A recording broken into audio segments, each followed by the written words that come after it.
my channel. I want you to know before we start the video though, it's gonna be me and my little fur. Ow! Oh my god, you just bit me! Yeah. Oh, seriously? Theo, no. I was gonna say, and my little furry friend, my cat Theo, but I'm guessing he's not my friend much right now. But it's ironic because this video is actually about dogs.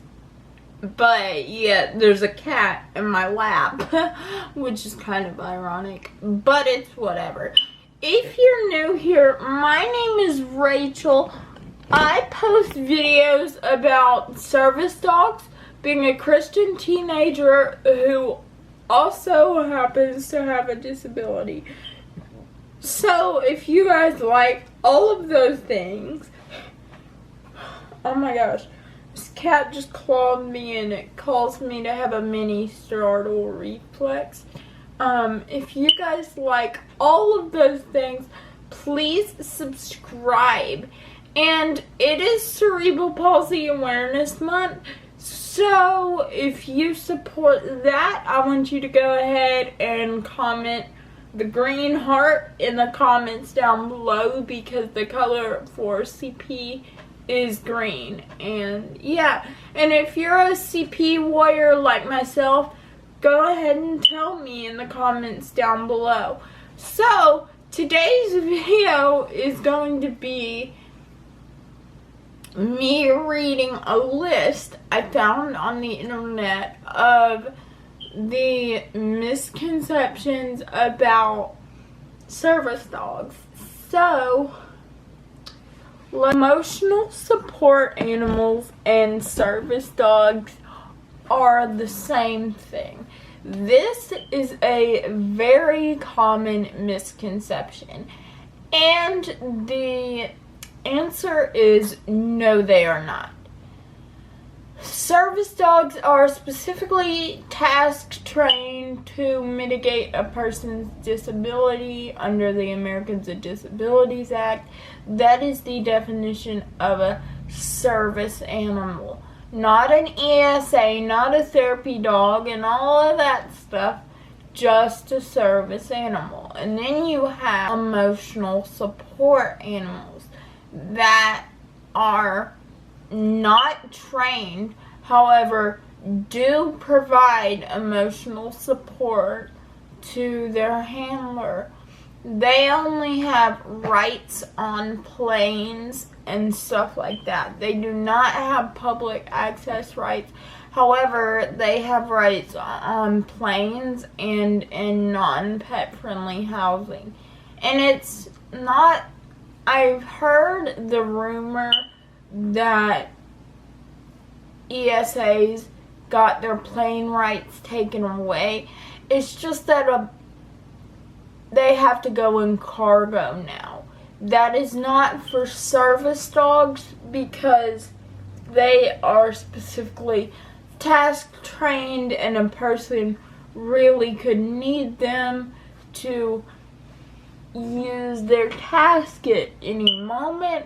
So yeah, that's the difference between emotional support and service dogs, which the changing of the whole cargo law thing was a loss for the ESA community. But in the same note, if they still have rights on planes, then that's good for them. It just makes it easier on the service dog community, and hopefully less fakes will be able to fly places as well. It's a big misconception. Conception. There's no service dog registry in the US, at least. I do not know about Canada, the UK, Germany, France, anywhere else in the world. I honestly don't know. I would love to do some videos about, like, comparing the service dog laws of different places. That would be fun if you guys want to see that. But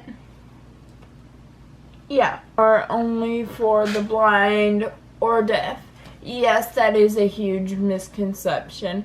However, they are not only for the blind and deaf.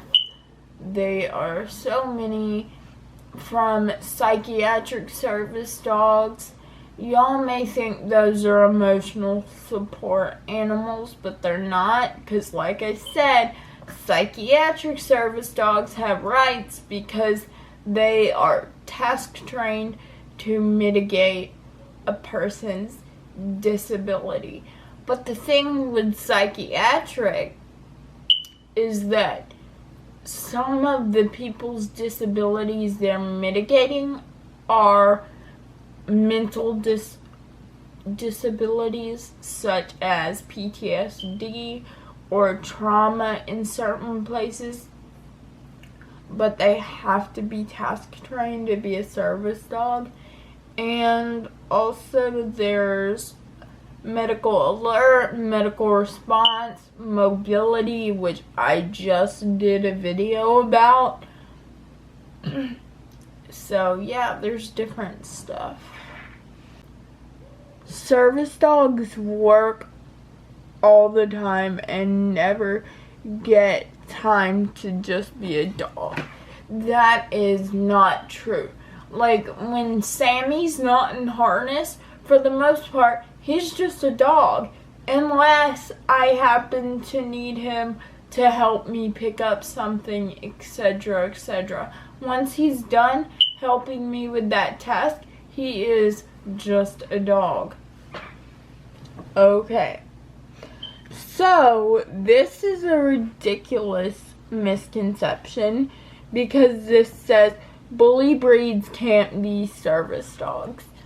My best friend, whom you guys have heard me mention over and over, and you saw me do a meetup with Lillian from Service Canine Rosie, she has a bully breed, and obviously her name is Rosie, and she does an amazing job. She really does. So it says people with service dogs are lucky because they get to bring their dog everywhere with them. We are not lucky because of this. However, we are lucky to have our service dog to be able to mitigate our disabilities, and we are lucky because they help us gain independence. However, we are not lucky to have disabilities because it's not like you could dress a dog up and say it's a service dog. You have to have a disability covered under the Americans with Disabilities Act first. So saying that we're lucky to have a service dog is like saying that we're lucky to have a disability. But, however, there are so many people who really need service dogs but can't afford to get one, or don't have the time, the resources, or anything.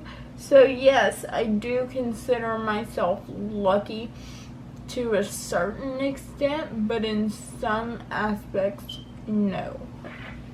So this says, service dogs know if people are carrying drugs.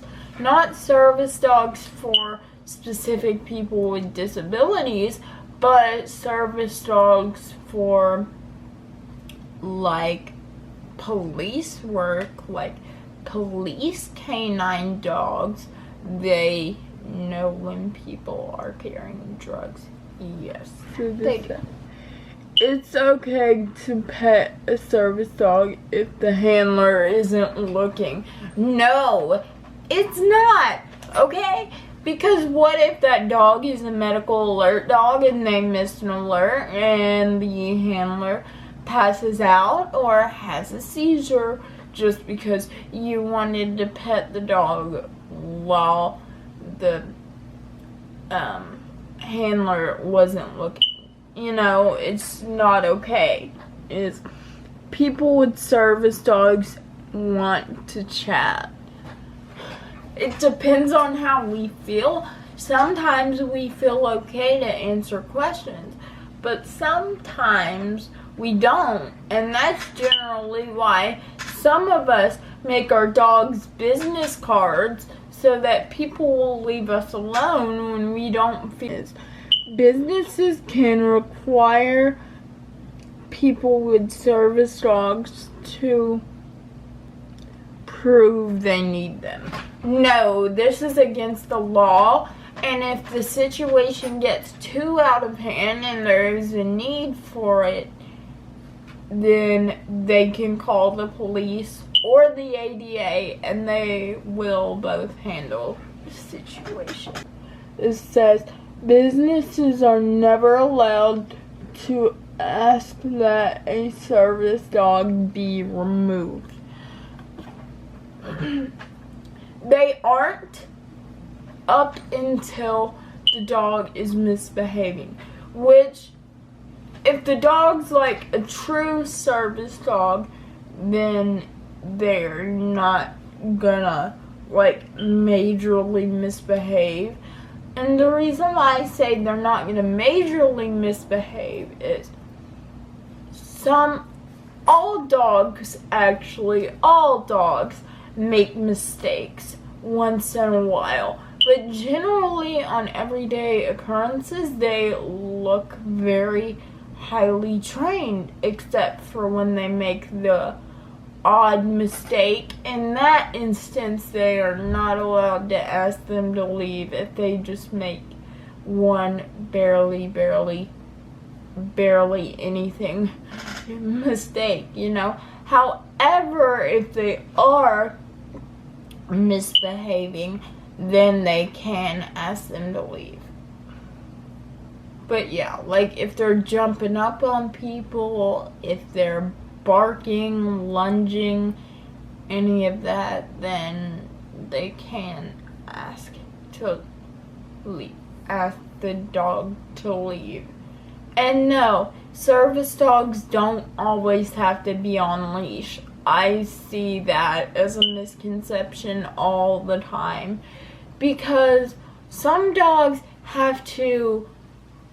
they are trained to go get people if their handler needs them to. So how are they supposed to run and go get someone in an instance that they would need to if they're on a leash? You know what I mean?